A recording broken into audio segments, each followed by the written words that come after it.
welcome. Nice to see so many of you here. And this evening's talk is about Sheepdrove and conservation. And this is Rosie Kindersley, who is estate manager at Sheepdrove, and she's here to tell us all about conservation. Yeah. Okay. Thank you very much for coming out on such a miserable night. Although I am effectively the estate manager, really I'm just the list keeper, because I'm not by training an agronomist or an ecologist. By training I'm a cook, but I suppose there are two things which brought me very much into farm. One is if you're interested in food, you inevitably become interested in the production of food. And the other reason is that I grew up here at Sheepdrove, and in those days one never really went on holiday. One just, one didn't get on the plane actually. So that part of the world up there is very close to my heart, and particularly the beginning, which was the early 1970s, and I was obsessed with flower fairies. And it was then that we saw the last harebell on the waysides up there disappear, and in fact we've never seen them back again on the waysides. They are elsewhere on the farm. A few basics. Sheepdrove is 2,000 acres of organic farmland, and it's always been certified organic and always been in some form of stewardship scheme. My parents were very keen to buy the land. My mother was always a very big fan of Lawrence D. Hill, and turned our wilderness garden into a vegetable garden, which we very much lived out of. My father was mad on self-sufficiency, so even in the early days when we were off-grid, which we didn't know it was called off-grid, we just thought it was having no electricity. We had, we had windmills, generators, car batteries. The television was always going out and ending up as a little pin before the end of The Sound of Music. And we lived in a caravan and then the loft. So it was a bit like the good life, but in Berkshire. And they were very keen when the Milk Marketing Board, which was essentially a kind of a government-owned farm, was sold. We were able to buy part of it, and we were able to buy the farm itself. And that was, really because of my father's obsession with self-sufficiency, and that he went on to do information books. And in fact, the first successful book was this book of self-sufficiency, which sold very well in Germany. Anyway, they were very keen to repair some of the environmental damage which was inflicted on so much of agricultural land, really by post-war farming policies, where the focus was entirely and intensively on food production, and more wider issues of nature conservation just weren't part of the equation. So they began putting in lost features like hedgerows, planting trees, creating dew ponds. So we now have just under 14 kilometres of hedgerows, most of which we planted without any state funding, because in those days the received wisdom was very much that the nature of the Lambourne Downs was this open, barren landscape, and so we couldn't get any funding to plant the hedgerows. Though, my father's such a maverick that he just carried on planting them anyway.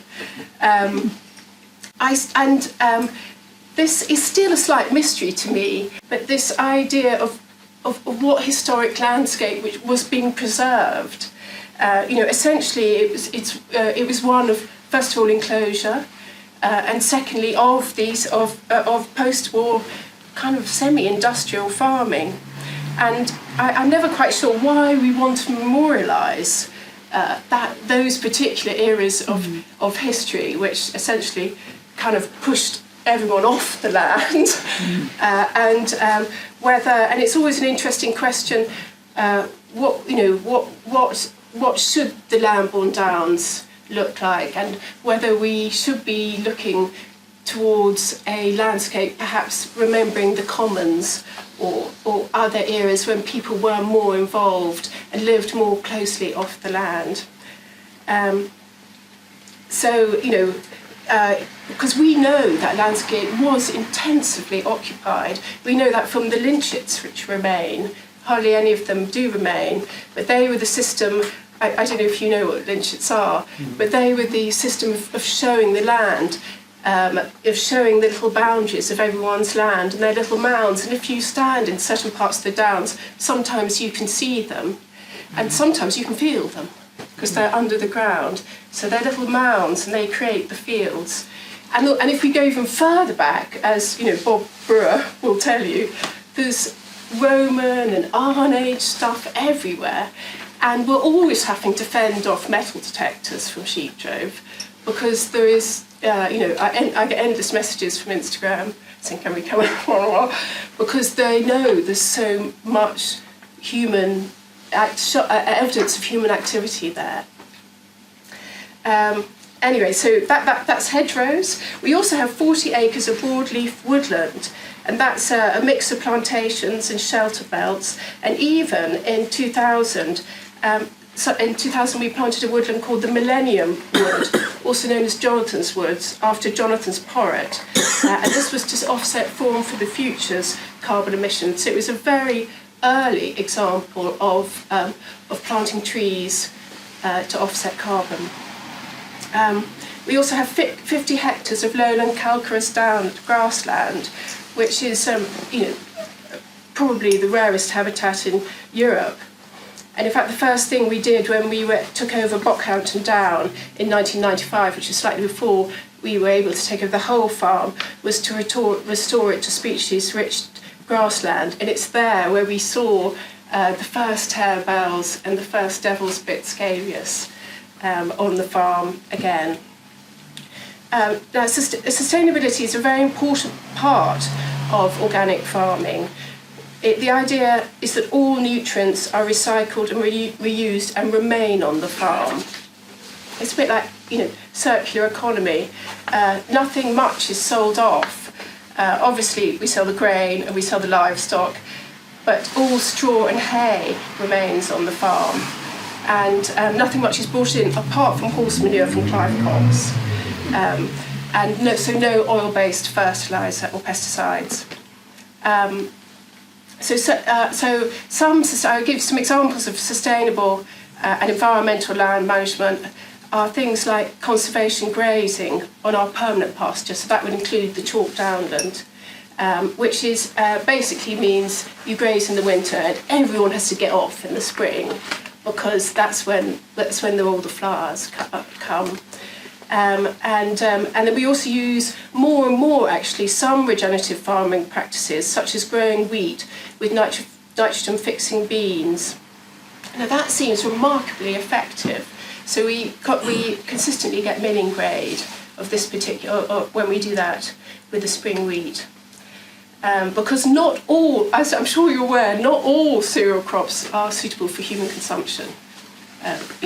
So a lot of it is fed to animals who probably shouldn't be eating it, or goes into other products. So not all grain becomes wheat or porridge or beer. So the aim is to always get that very high calibre of grain at the end of it. But it's certainly how you make your money as well, because it's a high value crop. We work with a 6-year rotation apart from the permanent pasture. So that means you have the land for 3 years in a fertility building herbal ley, which essentially means quite a bit of clover. And with the livestock, encouraging root growth and everything by nibbling away and enriching by pooing. And then it goes 3 years into arable. For the livestock we have on the farm at the moment, for the past few years, we've had Helen Browning of Eastbrook, who's the chair of Soil Association, as our main grazier. But although some of her cattle will be overwintering in our cattle sheds, because we inherited these fantastic cattle sheds from the Milk Marketing Board, it will be, from this year onwards, you will see mainly sheep at Sheepdrove again. And the sheep we've got some Cheviot crosses who are actually from our original Sheepdrove flock. We have some Hampshires, and we have some really beautiful sheep. They're called Derbyshire Gritstones, and they are a rare breed. And just have these beautiful, they're very fluffy, beautiful black faces. On the organic grains, we grow winter oats, winter rye, spring oats, and spring wheat and beans. And we also we work with an organisation called Wild Farmed. And that's a very interesting setup. They have regenerative practices, but really what's marvellous about them is they sell their wheat directly to a network of bakers. So you can see what a brilliant thing that is. You produce a very high quality, you don't have the middleman, you send it straight to the baker then makes it into very high quality artisanal bread. So that's a really great setup. So I was going to talk about some key features of farming for conservation.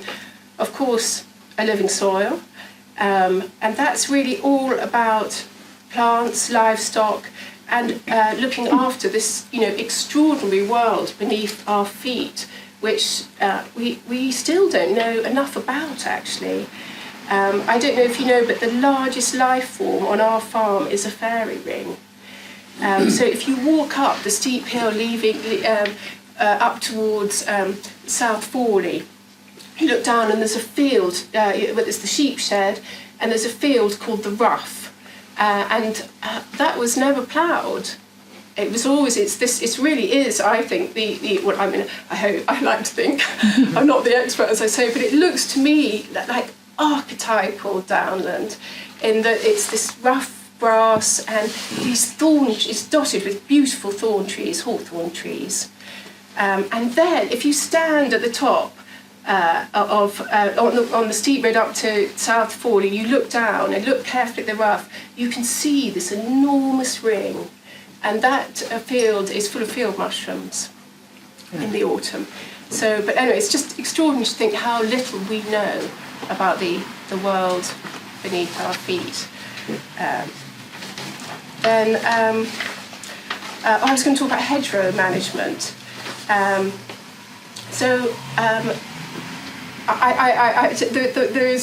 is now a sort of agreed way to manage hedgerows, and that is between December and March, preferably January for us, to provide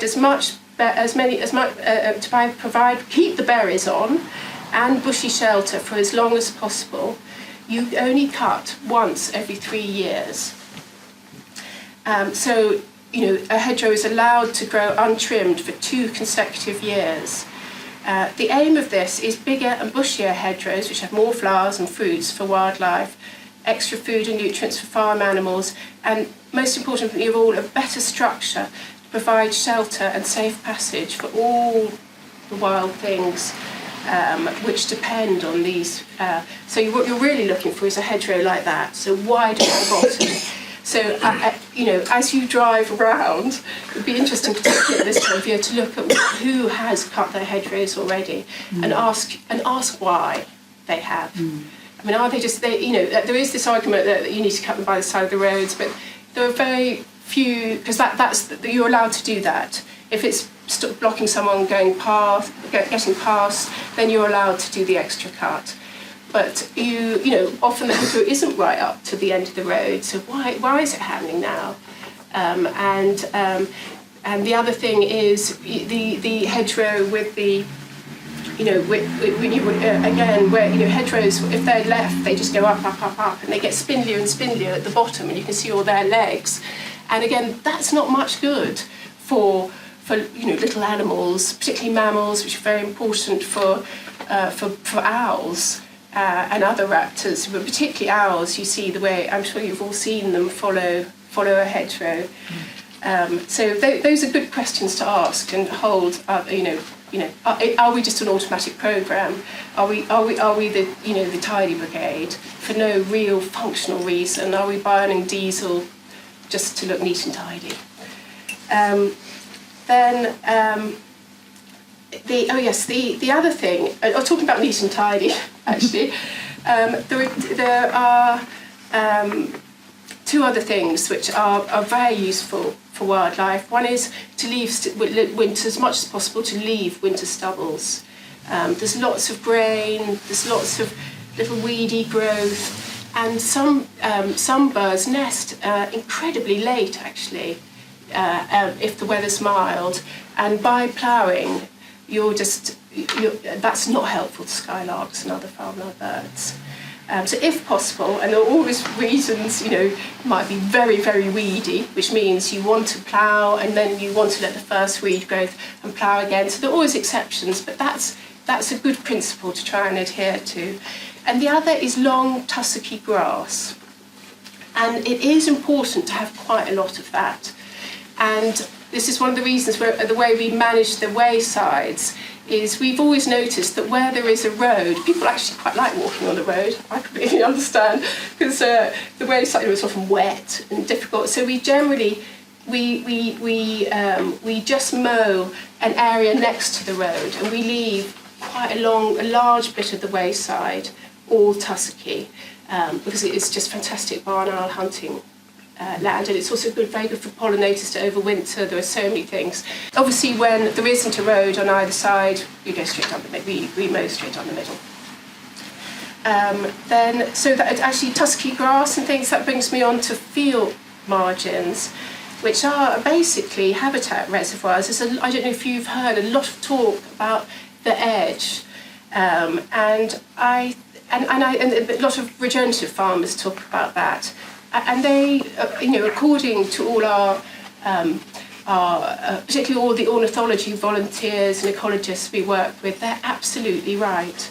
The ideal is a 6-metre strip all along the edge of each field. So that basically means 12 metres in total if you count both sides. And this is actually something that we haven't yet achieved, but we do intend to. So that's work in process. Now, why would you do that? Well, interestingly, there are some direct economic benefits to doing it and to doing this. So studies show that in farms with field margins, crop yield actually increased over time. So why would that be? Well, the theory is there might be better crop pollination, and there also might be better pest control for arable, if you're talking about an integrated pest management and not entirely relying on pesticides. And I suppose if you're talking from a mixed farming point of view, all these things, hedgerows, trees, species-rich pasture, a bit of wilderness, is all better for livestock. Better shelter, better nutrition, and that's something we could all do with, quite frankly. So what does the farm do for pollinators? Well, they love the clover, they love the vetches, they love the lucerne, all that's and everything else in the herbal lays. We also plant wildflower strips and beetle banks. I mean, we had the first year these wildflower strips are really beautiful. Poppies, corn marigold, cornflowers, often phacelia. So they're all really buzzing. But actually, the best of all is the permanent pasture, the hay meadows. In fact, the second bit of land we managed to buy was a little bit by the farm. We bought the farmyard and a little bit there, and my mother immediately turned it into a hay meadow. It's not very big, but she planted cowslips. And if you stand in there now in the spring, and you're looking out towards Botcarven Down and this way towards what we call Reservoir Field, there's a little reservoir there, you can literally, it's a sea of cowslips, and you can literally see the kind of, the arrows leading out, the clock hands leading out of these cowslips where they came, and they've just spread, and they're right out to Botcarven Down and the edge of the farm, and probably beyond.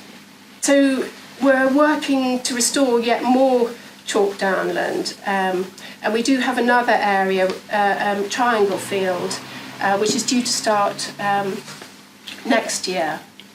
Actually, something I didn't mention with the talking about the field margins is that there is now a farmer cluster in this area. I don't know if you know about that. It's North Wessex. It's Wessex. What are we called again?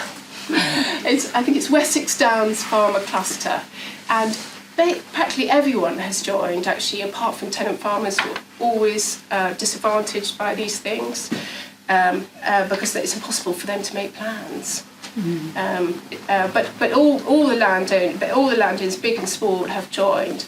And one of it's very much at the beginning, but some farmer clusters have been hugely successful. I think one of the first ones was the Marlborough one, the one at Pewsey. They've done some incredible habitat creation just by getting together. And at the second meeting we had, actually it came from the Woolly Estate, was the idea to do a wildlife corridor, habitat corridor, which crisscrossed the entire cluster.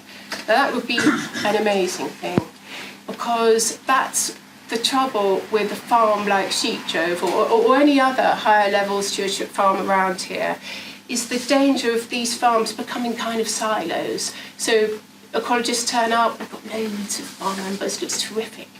But actually, say something goes wrong and that population collapses, there's nowhere for it to go. It's like a silo.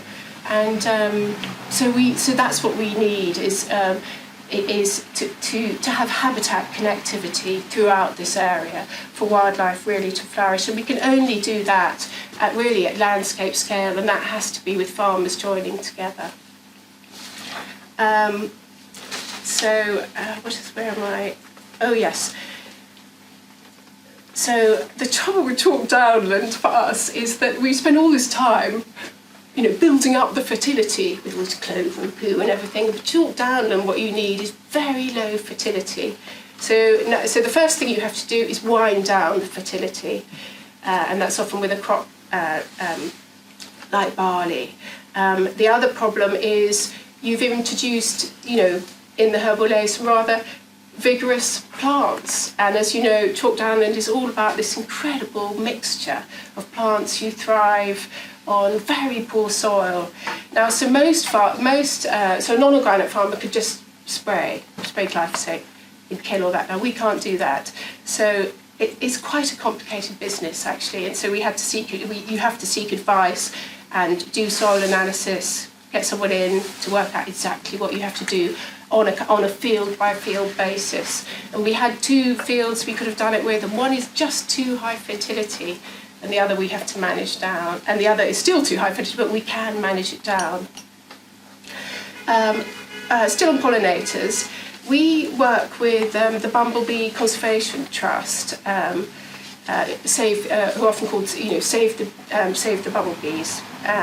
We have a bee walk at Sheepdrove, which is on the chalk downland actually, I wanted to let you know that they are doing a volunteer training and information day, we think in April. Usually they do them in March, but up on the chalk downlands the soil is so thin, our springs come much later than other people in the valley or people in with clay soils in other parts of the country. So they think it will be in April. And if there will be a bumblebee ID training session, and also a bee walk for those, they're incredibly difficult to identify bumblebees. Anyway, if you or anyone you know would be interested in coming along, I will try and publicise it as locally as much as possible, but if you want to, I could take an email address or contact details, so as soon as we confirm the date, we could let you know. What they're really interested in is a bee called the shrill carder bumblebee. The closest record they have of the shrill carder bee to here is from 1991, and it's 17.5 kilometres away. The next closest is on the Salisbury Plain. But their big project is if, again, they could, get connectivity in this cluster and then connectivity in the further cluster. In the end, we could get to the Salisbury Plain and beyond. So that's what they're really interested in. The other thing is on the subject of bees. God, I started campaigning. If anybody wants to sign a petition asking the government to set ambitious pesticide targets, as they've done in Europe, there is a petition on the go at the moment. So if any of you are interested in doing that, I have. And there's just now there's been some terrible research. There's a very interesting one published by University of Bristol and about how pesticides just disrupt bees and all pollinators. That's to do with electrical pulses. It's really over my head. And then there's been another very depressing piece of research from the Bumblesea Conservation Trust. Anyway, so more cheerful stuff. Our most recent conservation project is a rewilding area. Or, if you don't push people's buttons, I know this is what the South Downs call renaturing, because rewilding is such a kind of, it pushes lots of people's buttons. So the reason we decided to do this is, nature thrives in diversity. I mean, that's kind of what biodiversity is. And our aim at the farm has always been a mosaic of ecosystems. So hence, the farming with the rotation, the chalk down land, as much as possible, as much variety as possible is what you're, within the restrictions of the landscape, is what you're looking for. And rewilding just seemed to us a way of kind of turbo boosting just a small and the wildest corner of the farm. The farm is very much, we kind of like to zone it in that we think there is a bit around where the offices and the farm buildings and the events venue in, which is kind of, visitor experience. Then we have all the networks of roads and permissive paths, and we're opening more permissive paths, which is totally public access. And then we have this bit of the farm, which is the bit on the way to South Fawley, which really we need to reserve for wildlife. So we will never, we're very happy for people to walk up the road, but we will never open permissive paths there, because it's where we have our wild bird, where we have all our wild bird seed, where there's a wildlife pond, and it just seems to be the place where the bird counts are always highest. So there are, always areas of the land, so it's a bit like, it's the wild zone. Anyway, and this is the area where we have an agroforestry field. It's called Slug Field. And it's called Slug Field because basically where it just seemed to produce slugs. It's a very poor field for arable. And so the feeling was we just had nothing to lose by letting it go. On the other hand, we're doing it in partnership with Rewilding Britain. It's another reason Alistair Driver is a very, persuasive person.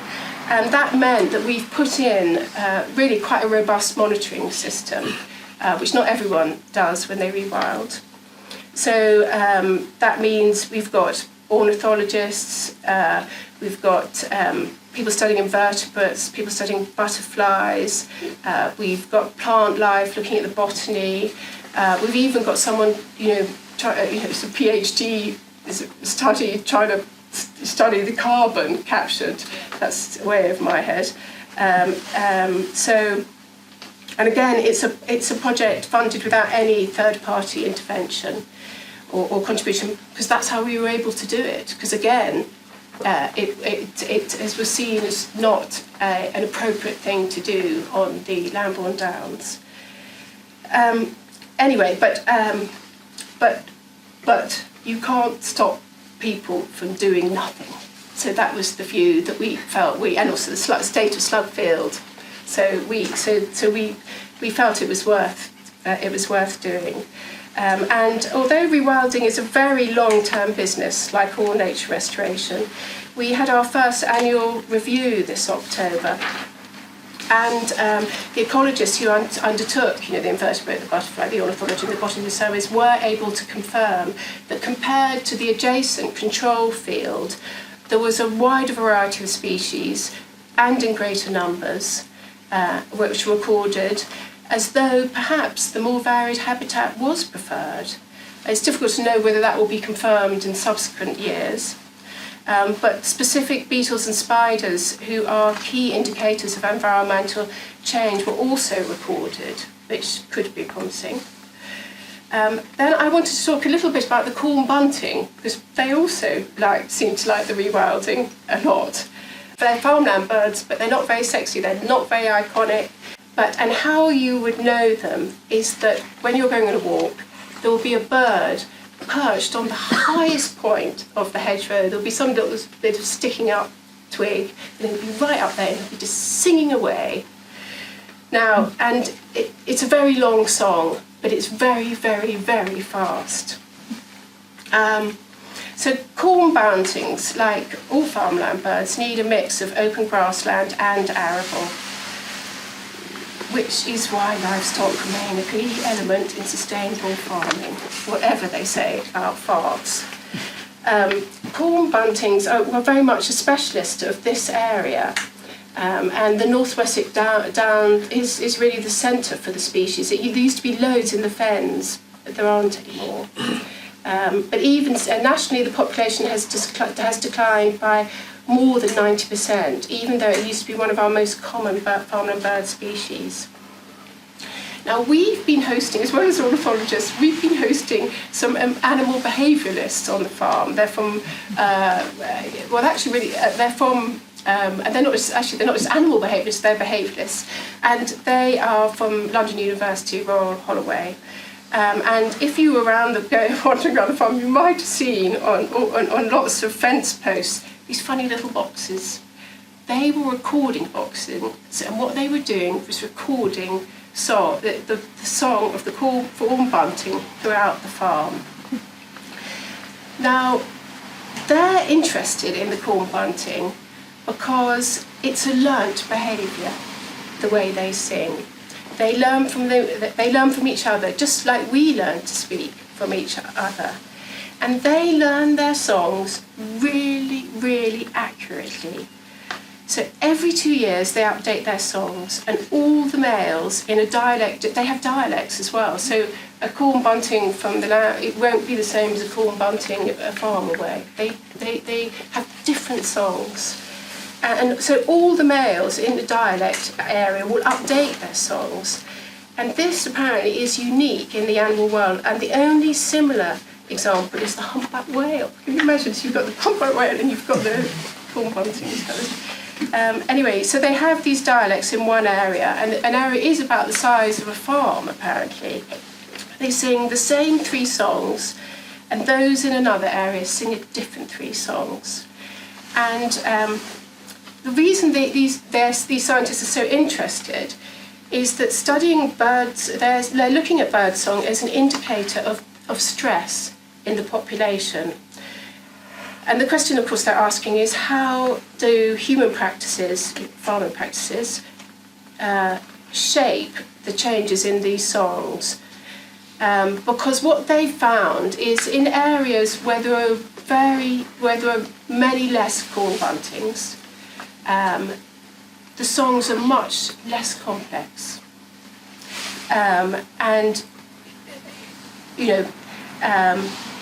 They say that song is very sensitive to stress, and that they learn to sing in the same way we learn to speak, so when they're very young.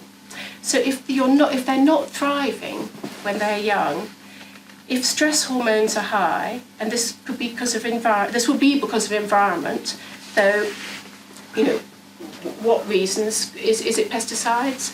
Is it lack of habitat?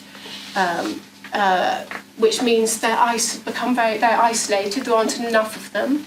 There are these reasons why they don't learn such complex songs. Anyway, the most poignant element in all this is the parallels with us. And I don't know if you remember some lockdown babies whose speech was delayed. Because apparently, according to these researchers, there were bits of the brain which we share with songbirds, but we do not share with primates. So it slightly makes me cry, that, because it is it's an incredible thought. And at this meeting, they played us on a computer. They played us the song, and they had to slow it right down, just so we could see the spikes. That's how fast it is. And so we're very lucky up at Sheepdrove. We've got, apparently, I was careful to say this because nobody's counted them exactly, but we could have as many as 1% of the whole national population.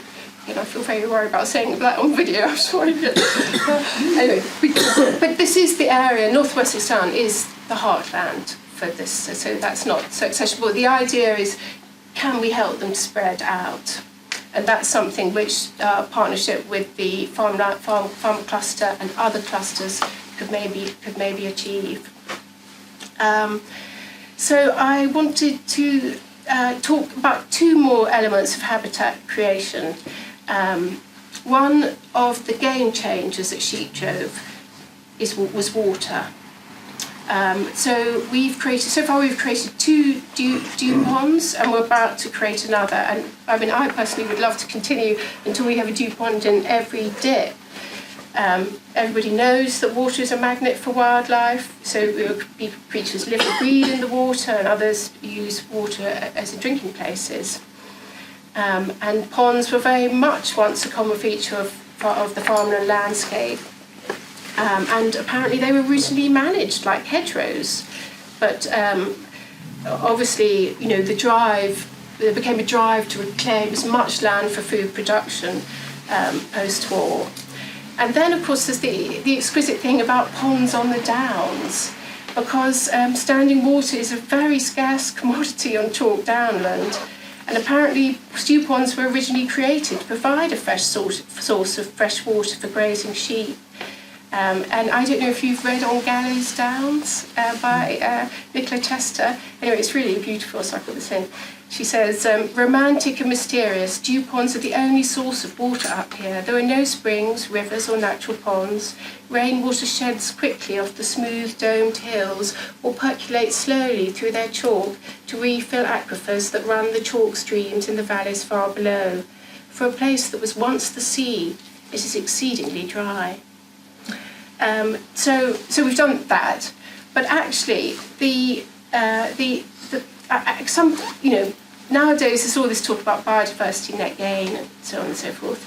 And actually the habitat creation that I think really brilliantly demonstrates the power of the potential power of biodiversity net gain, if it could be applied, around the country, is our wastewater treatment.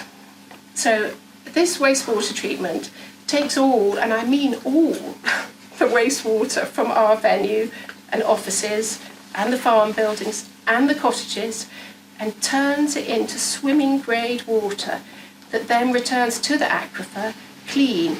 And this is done through the power of plants. And it delivers a new wildlife habitat and a space for nature.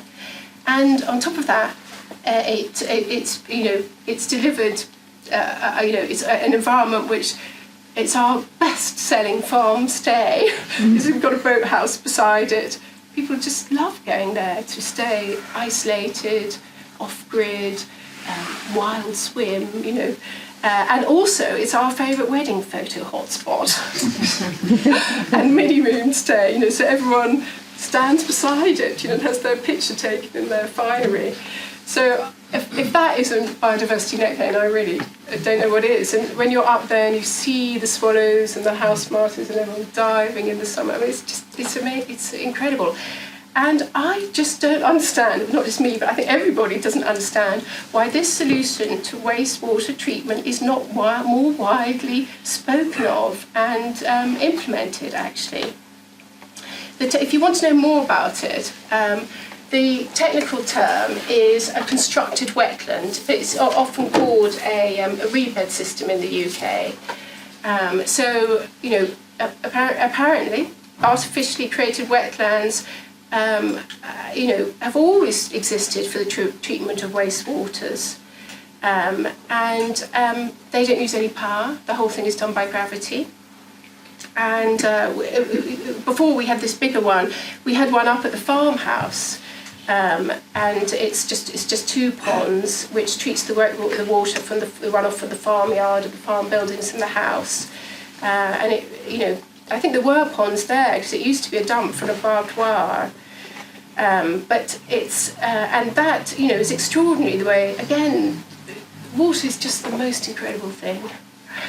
And imagine, you know, if every new warehouse, as well as having solar panels, you know, had one, or every shopping centre, or every new development had one. You know, this is just, you know, this is a win-win. It's a space for nature that delivers a real functional service for us. I mean, and there are figures about, you know, the benefit. Obviously, these things require space, but so do sewage treatments. And then the other little bit of campaigning I'm going to do, and it's about natural burials. Now, this is not a sales pitch, I want to say, because there are other local sites. There's Acorn, there's Henley, and they're in the county, but there's also the wonderful West Mill, run by the amazing Liz Rothschild. And we recently had a meeting with the Wildlife Trust, the BBOT, and they're planning natural burial grounds. And so why? Because this is something also which isn't spoken about very much.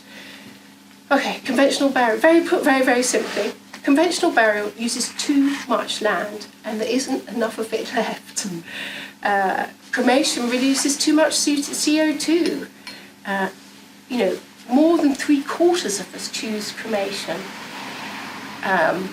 So apparently a cremation releases about 400 kilograms, and then there are all the toxic fumes which come from things like us all having tooth fillings and bits of surgery and God knows what. And the tragic thing is we'd be, you know, because of the way cremation works, these very high temperatures, you know, we're basically sizzled, and it's at these very high temperatures, and it's not the same as chucking us on the bonfire like they do in India. And even the ashes are toxic, which is a depressing thought. The problems even with burial, it's 6 foot under is a bit too deep. It creates gases, and embalming fluid is obviously a problem, and then you know, there's the issue of coffins and what they're made of. It goes on and on and on. The other thing I like, you know, so what is a natural burial ground? Really, it's a new space for nature, because once you're buried there, it becomes a place where people can go and where nature can flourish. And one thing I always feel, you know, when we talk about farms diversifying, it hardly ever comes up. You know, usually people talk about glamping, farm stays, weddings, events, all of which have their place in opening up the countryside for visitors. But they, you know, they all pose challenges in terms of sustainability. Whereas, you know, a natural burial ground allows a meadow or woodland in progress, or about to be woodland, to be preserved for nature and become a local green space for the community. You can still have your funeral in a church. You know, and some farms even have land right adjacent to churchyards, and the churchyards are full. So I just, you know, so if you, so that's my last little bit of campaigning, and now the talk is over.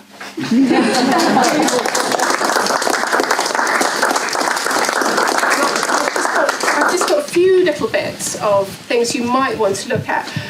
One is about the reedbed system, and again, it doesn't have to be at this scale. We've got a very small one at the farmhouse, a very big one, and as you know,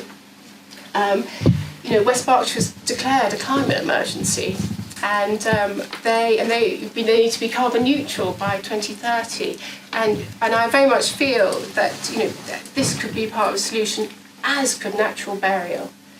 And then the other thing is an extraordinary thing. So it's my rubbish heap putting together, but this is Sheepdrove 1978 versus Sheepdrove 2022. You can see things like the lake and the reed bed system.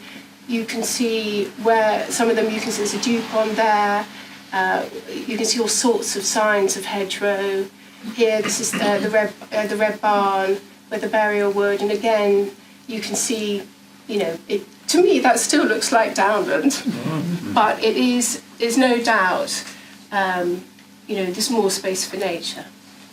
And then the last thing, I'm not really loud, but we've been working. There's a working with the AONB on.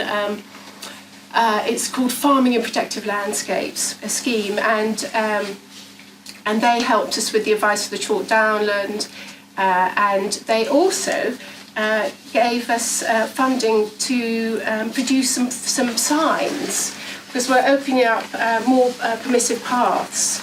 So, and they were very keen that we put information, also landscape information. We've created new permissive paths, because the idea was to join up the existing drovers' roads and waysides, and also try and get it so you could, if you wanted to, walk from Lambourne all the way to the farm and beyond, and then you could take a slow way or the Ridge Way or join the Lambourne Valley Way with your feet barely touching tarmac. And there are tiny little bits of tarmac.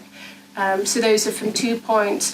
Because one of the things which has changed very much since I was, hanging around on Sheepdrove Road, was that just the amount. There's a lot of Amazon and Ocado vans, and whereas one used to be able to pick blackberries and things, the world's just moved on, and so that was something that we thought would be a nice thing, and it's also opening up more official access to Sheepdrove Field, where the community woodland is. And then there's a landscape information sign, and the other thing, the cluster were very keen to collaborate on a countryside code, but not so big, with just the key points for people using the paths. That's that one. So if you wanted to look at those, but the most interesting one is really the one where the walking trails, which I really hope that some of you will use. Do you find that people are a problem, like hair coursing or leaving litter or not? Only hair coursing, actually. I think there's a problem with people seem to pick up the poo, which is great, because the trouble with poo, sorry, I just realised, Penny, the trouble with poo is that you can't make hay. I mean, dog poo is what I mean. So that's the problem with dog poo. So otherwise we could make hay from the waysides, which would be very good for the grassland management.